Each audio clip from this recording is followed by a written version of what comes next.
Welcome to this edition of Fundamentals, a platform to understand your fund tenets. Here we bring to you the minds behind the fund in which you would have invested in.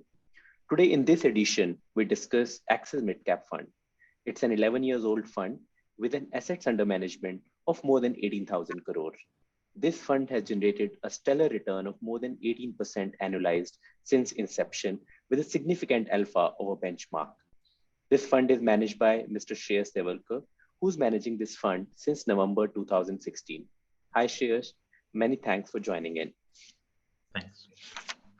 So, Shreyash, I'll start with the first question, which would resonate with the last episode which we had done with you on Access Blue Chip.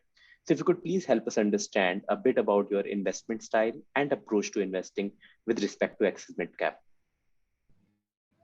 Sure. As I probably would have explained in my Access Blue Chip explanations about the philosophy, as far as individual categories are concerned, it may be large, mid, small, diversified. The underlying philosophy remains same.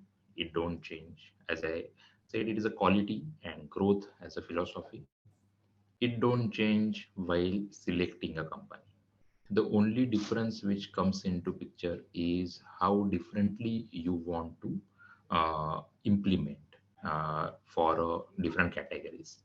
So if we look at say quality as a parameter, then in case of mid cap one need to look at multiple risk parameters, and one need to look at, because when a company is small, then probably its existence is not there for many years. A mid cap company would have slightly more number of years of existence. So the risks are more in the mid cap or small cap as a segment, and more than the risk, actually the history is less, or the learnings are less, and in that sense one need to be very much more watchful in the under overall realm of your philosophy. So when we assess quality of the business, so it's not about always about quality of corporate governance or management. It's more about quality. First, it is more about quality of business, and in mid-cap segment, what businesses are there, and how much and what quality in terms of cyclicality, because in the larger sectors, the cyclicality may be lesser. In the mid-cap companies, the cyclicality may be higher, and that would create volatility in earnings. So one need to be watchful about that. So we look at all these parameters, especially when you are choosing a mid and small cap company. One need to give even much more importance to assessment of the management of the company, because mostly again in a large, to give a difference, in the mostly in the large cap companies which are there listed for years and they are which are present for years, that the management depth may be much more wider compared to a mid cap company. So all these parameters which we take into consideration. When it comes to growth, obviously the mid cap companies need to grow faster than the large cap, otherwise the risk reward remains always favorable in case of large. So when you are choosing a mid cap company, then one need to look into the details why these company in that particular sector can grow faster than the respective large cap company in that sector. So I'll just give you example of financial services sector. So in financial services sector, which is a large sector, and in that sector, one need to really see that whether the smaller companies there, whether they have that edge to grow faster or not, and with what risk, whether they will grow. So all these parameters we take into consideration while choosing a company, especially in the mid and small cap. Got it, Shiz. So, Shiz, I'll try to club two questions now. So, one is if you could help us understand what are the sectors where you are overweight or underweight and the rationale for those. And secondly, since you explained the processes and the philosophy, if you could help us understand with an example on why you chose a particular sector or a company and what is the rationale for that. Sure. So when we look at the mid cap category or small cap category, again, mid and small, the difference here again is what happens is when the individual sector is large, then the leaders in that sector are mostly large cap companies. Now you take financial services, you take auto OEMs, you take even IT services. Here the individual companies, because the sectors are huge, large, so the individual companies are large cap.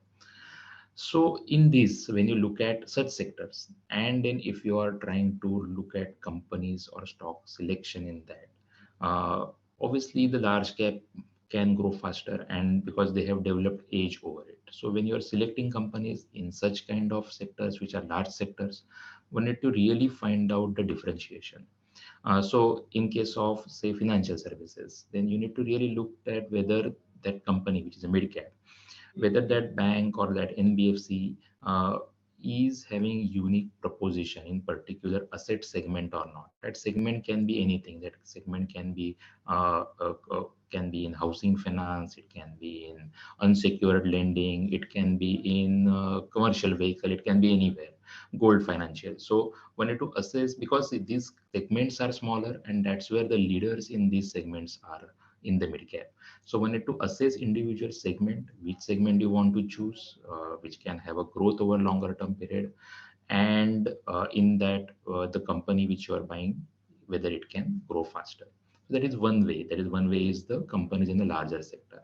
The other set of companies which are there in mid and small cap categories are the companies in a smaller sector. So the sectors which are smaller. So you take say consumer electricals, individual categories. If you take any electrical category, individual categories are small. The individual sectors are small. In that individually small sectors, then you will find that the companies are because the segment sectors itself are small, the leaders are mid cap or small cap, and then you choose companies which we call it as the leader in a smaller sector, and these companies are the second set of companies which goes into typical mid and small cap fund. The third set is the sectors which are large, but there is huge unorganized. And because of that, the unorganized as well as the companies which are leader in that organized may be smaller companies. So the category may be in a retail, apparel retail, footwear retail, or any such category. You take even for that matter some of the consumer durable categories, consumer electrical categories. Here the companies uh, may be leader, sectors may be larger, but the unorganized play is large, while the organized is relatively smaller. And in such scenario, these companies are smaller, and that's where they can give you higher growth than the large cap. So this is how we try to select stock in a mid cap segment. Thank you for a detailed explanation, Shreyas. So my next question is, whenever we approach investors who have already invested in your schemes, there are two concerns. One is you manage three flagship schemes. So how do you ensure that the correlation or intersection between three schemes is less so that investors get true diversification? And second, from an investor's point of view, is there any key man risk which they should be worried about? So on the first part, diversification, it is actually it's simpler because the categories are different. So you will see less overlap between the large cap and mid cap as an individual fund. So large cap fund stocks are purely large cap. In mid cap, they are mid cap, and some of them are large cap. So that's where the overlap to the extent of the large cap may be there, but the mid cap stocks are totally unique, which is 65% plus in the case of mid cap. So there it is straightforward. If you look at flexi cap as a fund, then in flexi cap, obviously there is a large cap, there is a mid cap, and it's a small cap. So again, here the large caps of this fund may be closer to, or maybe same actually as the large cap of blue chip. Mid cap of this fund may be same as mid cap of Axis mid cap fund, while the small cap in this fund remain unique in this fund. So that's where and that's where and the proportion of large versus mid versus small, that is a difference which is there. So this is how the three funds are segregated by definition itself. Now, coming to key man risk, in a sense, probably one need to look at it that it is not the one man who is doing it, it's the entire investment team who is working on it. And if you look at our team, then we have highly experienced team of fund managers as well as analysts, and we keep on the ideas. It's not that the one person gets ideas and he executes it. There is a process to it. There is an investment universe. There is the stock selection process. The analysts go into the details of the stock. So it's not that the one person take a decision in the overall manner. Understood. Shreyas, this is the question which we had asked last time also on Axis Blue Chip, because what happens most of the time, investors just look at the returns, but they don't look at the risk or the volatility. So for an investor, what is the ideal time horizon and return expectation from this fund? So last time around, you had mentioned 3, 5, 10 years for blue chip fund. So what would be it for this fund? So mid-cap fund again, it goes back to the risk reward more so. Generally, as you are aware that large cap categories, there the companies are uh, in existence for a longer period of time. The sectors are established, less volatility, and that's where large cap funds, large cap category has returns closer to the nominal GDP growth of the country. When it comes to mid cap categories, obviously the intention of the investors, the way you want to select a stock, we always try to find out companies that for its risk reward to be higher, the companies need to grow faster. But obviously, this comes with a risk, as I highlighted. So, in that sense, mid cap category would have a higher risk reward, sorry, higher risk as well as potentially because of the higher risk, there may be higher reward in this. But one need to be actually when selecting a particular category, one need to assess its individual goals and how much risk one want to take. Because as when I explained how you select a mid-cap company, the typical risk comes out are smaller, lesser experience, management depth. There are multiple things which are there, and even in many businesses, there may be cyclicality more than the large cap. So with this risk, obviously, one need to go ahead with the mid cap and small cap categories. Uh, Gracious. So since we are discussing about the volatility and the risk and the cyclicity, so my next question is: we have seen a huge swing in this fund's performance of late. So how do you make us understand that? Sure. So if you look at mid cap as a category and fund, the difference again versus large cap, probably I would have mentioned in large cap that if you take any large cap typical indices, and large caps are relatively concentrated. The indices itself are, or benchmarks itself are totally relatively concentrated. In case of mid cap, it is very wider room to play here. And generally, you will notice that in case of mid cap, the presence of B2B is more in the mid cap kind of categories. And again, here I'm talking about the financial services as a B2C, considering their growth would be driven by the consumption as a sector. So when you look at our fund, in case of Axis, uh, the market which if the rally which has happened in last 2 to 3 years, there are multiple sectors which went multiple B2B sectors which did well. So we were present in some of them, and with the rise in those, we did well in some time period. While in some another time period, probably some of the B2B sectors which we chose would not have done well. And while on the other hand, the BTC sectors which we have, that as I highlighted, in the post-market, post-COVID rally, the B2C segments have underperformed. So these are the typical way to look at the performance. Got it. So another question again related to the same thread. How should investors understand the risk return of this fund in different market cycles? Maybe we can take an example of one or two market cycles which you would have seen last. Sure. So, if you see the market cycle, which was especially, I'm taking the last market cycle where probably I explained in a manner that post COVID, at least my observation has been that that market cycle has been more oriented towards supply constrained winners, and that market cycle has been more oriented towards that. At the same time, on the B2C side, that market cycle has been unfavorable too.